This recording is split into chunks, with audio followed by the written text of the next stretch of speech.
we're on with Witness This. We're at the Missouri Men's Conference at the Life Church, the UPC Men's Conference. And I got my brother CJ here. He's got an amazing testimony to share.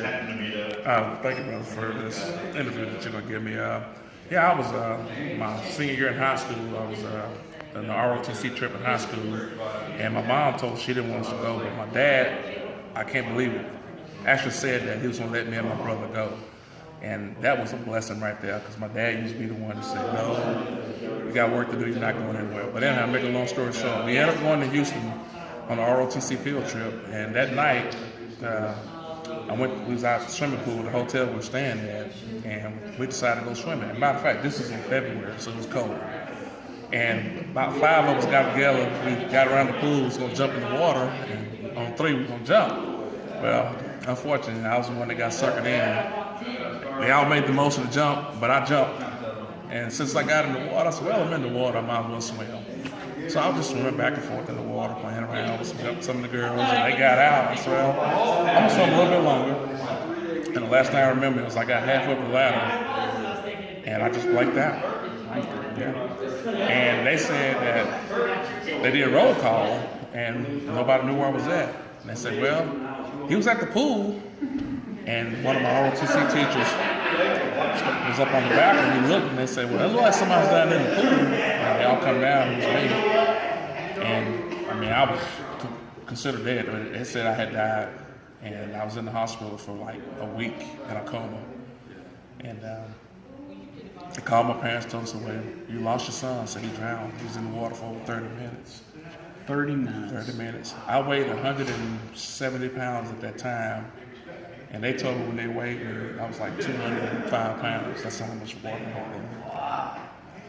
And all I remember is I saw myself like a light descending while I was on the table there.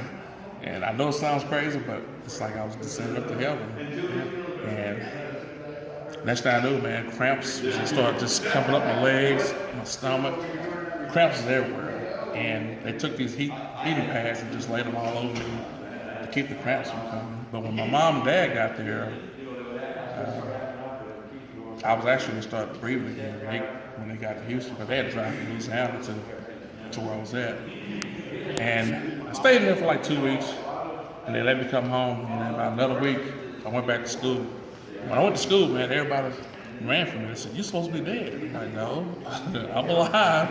In Jesus' But you know, name. they told me, said, well, I had died. And my brother had the witnesses, because he was my younger brother with me on this trip. And he probably tell you better than I could. But I didn't feel anything until I actually came back to life when the cramps started taking over. But other than that, I just saw myself, man, descending up into heaven like the lights were just taking me away. God was like, I'm not done with you yet. So CJ's a pastor now. That's a couple more stories leading up to him getting into being a pastor. But what an amazing story, man. Thank you so much for sharing. Like I said, I'm a human being with more than 9 lives. Like I said, and this is just one of the stories that happened. I've been shot. I've been in several car wrecks, heart failure. I mean, all this has happened to me. 2 pacemakers you're mentioning? Two pacemakers and defibrillators. And the first one I got, it kind of like just shocked me over the. I'll tell you about that. Yeah. Professional wrestler back in the day? Yes, I was a professional wrestler for 22 years with Mid-South, WCW, and WWF. King Cobra. Don't let the smooth talk fool you. Thank you so much for the testimony, CJ. Greatly appreciate you, brother. That is the kingdom upon us.